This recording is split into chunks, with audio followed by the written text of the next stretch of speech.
ثنا کے بعد نماز میں جیسے ایک دعا بھی ہے نا کہ اللہ اکبر کبیرہ والحمد للہ جی کثیرہ جی جی سبحان جی اللہ، تو دونوں پڑھنا ہے کہ دونوں میں سے ایک ہی پڑھ سکتے ہیں، کیسا ہے وہ؟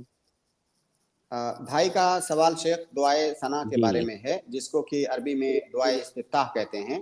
جی نماز کی ابتدا جس دعا سے کرتے ہیں تکبیر تحریمہ کے بعد جو دعا پڑھی جاتی ہے، تو بھائی دعائے استفتاح کے کئی سارے صیغے وارد ہوئے ہیں، کئی سارے صیغے، جیسے اللہم باعد بینی و بین خطایا، ایک صیغہ یہ ہے۔ اسی طرح سے سبحانک اللہم و بحمدک و تبارک اسمک و تعالی جدک و لا الہ غیرک، یہ مختصر صیغہ ہے۔ اسی طرح سے ایک صیغہ وہ ہے جو آپ نے بتایا۔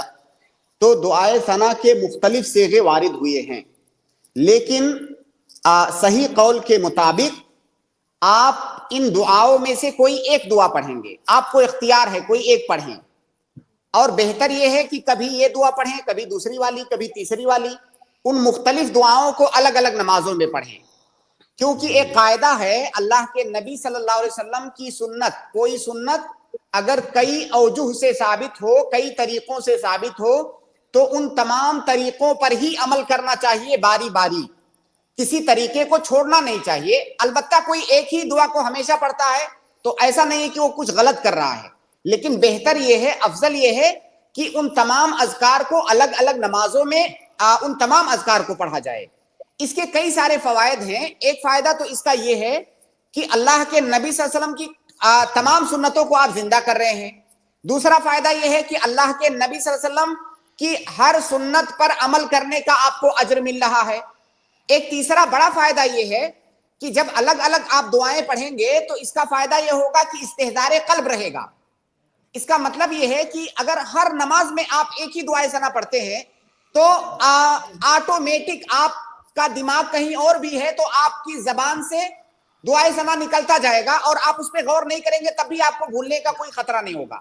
لیکن الگ الگ نمازوں میں الگ الگ صیغے آپ پڑھ رہے ہیں تو آپ کو باقاعدہ غور کر کے اس کو پڑھنا ہوگا۔ اسی طرح ایک فائدہ یہ ہے کہ الگ الگ دعاؤں میں الگ الگ چیزوں کا ذکر آیا ہے۔ اللہ تعالیٰ کی حمد و ثنا الگ الگ طریقے سے بیان کی گئی ہے، تو گویا کہ آپ ہر طریقے سے اللہ تعالیٰ کی حمد و ثنا بیان کر رہے ہیں۔ تو اسی لیے علماء نے قاعدہ ذکر کیا ہے کہ کوئی سنت اگر ایک سے زیادہ طریقوں سے ثابت ہو تو ان تمام ہی طریقوں پر باری باری عمل کریں گے، کسی کو متروک نہیں چھوڑیں گے۔ لیکن دعائے ثنا کوئی ایک ہی پڑھیں گے، تمام صیغوں کو ایک ہی نماز میں نہیں پڑھیں گے۔ اس کی دلیل کیا ہے کہ ایک ہی پڑھیں گے؟ اس کی دلیل یہ ہے کہ ابو ہریرہ رضی اللہ تعالی عنہ نے اللہ کے نبی صلی اللہ علیہ وسلم سے جب پوچھا کہ میں دیکھتا ہوں کہ تکبیر تحریمہ کے بعد تھوڑی دیر تک آپ خاموش رہتے ہیں، تو اس میں آپ کیا پڑھتے ہیں؟ تو اللہ کے نبی صلی اللہ علیہ وسلم نے وہ دعا پڑھی، اللہم باعد بینی و بین خطایا الی آخر دعا۔ اللہ کے نبی صلی اللہ علیہ وسلم نے کئی دعاؤں کا ذکر نہیں کیا، ایک دعا کا ذکر کیا۔